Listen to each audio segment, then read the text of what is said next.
ìrọ̀rùn ṣayé rẹ̀ pẹ́ títí.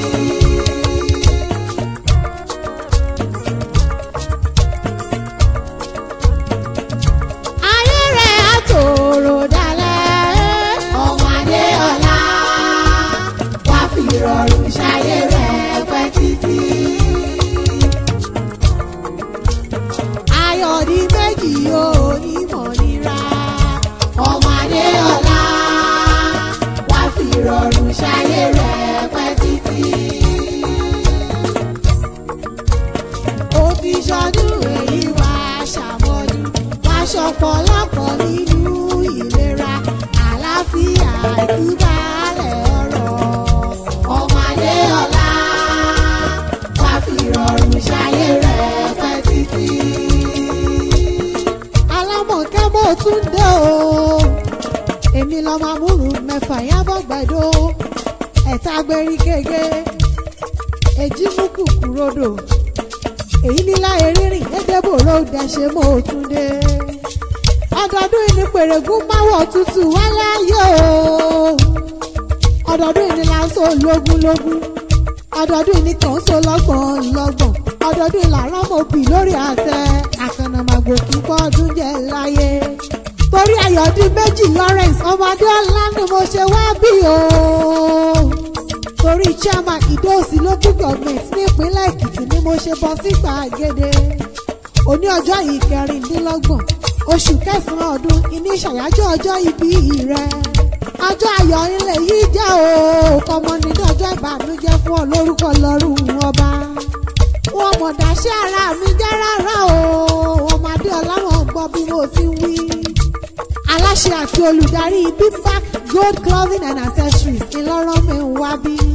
Òyìnbó aláṣẹ lọ́gbẹ̀ mi lọ́wọ́ ó ní Alámọ̀kẹ́. Òní yìí láyàjọ́ ọjọ́ ìbí ara àwọn ẹni yìí tí ń bẹ lẹ́yìn mi. Ó ní adára nílé tó tún wù yìí láwùjọ ńláyọ̀dí méjì Lawrence ọmọ Adéọlá jẹ́. Ó ní dákun báǹkì yìí kórì rẹ̀ òun.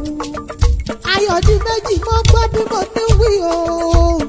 Ọmọ Adéọlá alága ìjọba ìbílẹ̀ Ìdó-Òsì ní ìpínlẹ̀ Èkìtì, ilé ńlọba wà àkówó dé, ẹ̀yìnkùlé ńlọba wà àkówó ọ̀dẹ̀, yàrá ńlọba wà àkówó kankan lé. Torí ire lèmi Alámọ̀kẹ́ fi ń perí rẹ̀. Aláṣẹ àti olùdarí Bimback lọ́rọ̀ mi ń wá bí.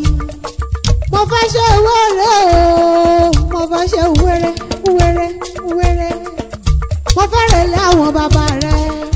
Torí mo fẹ́ lọ kí ọbí ológun ẹrú, mo fẹ́ lọ kí ọbí oníwọ̀fà ọgbọ̀n, mo fẹ́ kí ọbí ológun kẹ́kẹ́, mo sì tún fẹ́ kí ọbí ọlọ́gbọ̀n Abájá.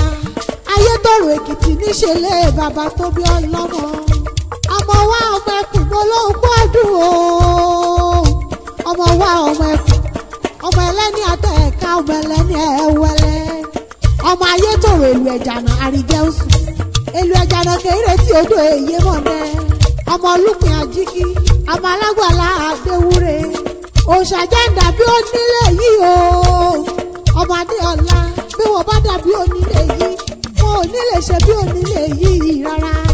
Ọmọ aláàgọ àdìmú gbìnrín gbìnrín gbìnrín, ọmọ àjísùn àjírè ni, àjífọ́ ọjọ́ gbogbo dára bí ebi. Ayọ̀dí méjì Lawrence Adéọlá mo ní ọmọ gbọ́ bí mo ti ń wí o. Ọ̀sìn mo fi gègé lọ́rọ̀ ẹnu mi. Mo ló ti ṣọdún èyí níwòyí àmọ́dún, igbá ilé rẹ̀ ilé ni, àwo ilé rẹ̀ ilé ni. Òrèrè gbogbo kọ́mọ létí fún ọ lórúkọ lọ́rùn ọba. Ọmọ ní báwọn pàdánù òrèrè nínú ayé ń bí. Àṣọdúnmọ́dún ìníṣàwọ̀ àṣọdúnmọ́dún o. Ọmọ Adéọlá aṣoṣùmọ́ṣù níṣàwọ̀ aṣoṣùmọ́ṣù. Torí ọdọọdún ìlà àárọ̀ yẹ, ọdọọdún ìlà àárọ̀ òru.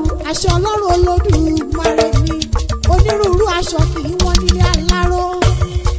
Òrèrè gbogbo kọ̀mọ ni wọ́n lọ́ọ̀dẹ̀ rẹ̀ lórúkọ lọ́rùn ọba. Aláṣẹ àti olùdarí Bimback Gold Clothing and Accessories ló gbọ́dún o. Ó ní àṣẹ yìí ṣàmọ́dún, àṣàmọ́dún ṣọ̀pọ̀lọpọ̀ o, láṣẹ àdáni wáyé. Alámọ̀kẹ́ mo dánú dúnà o, mo dánú dúnà. Èmi fẹ́ padà lé àwọn bàbá mi, èmi lọ́mọ onílé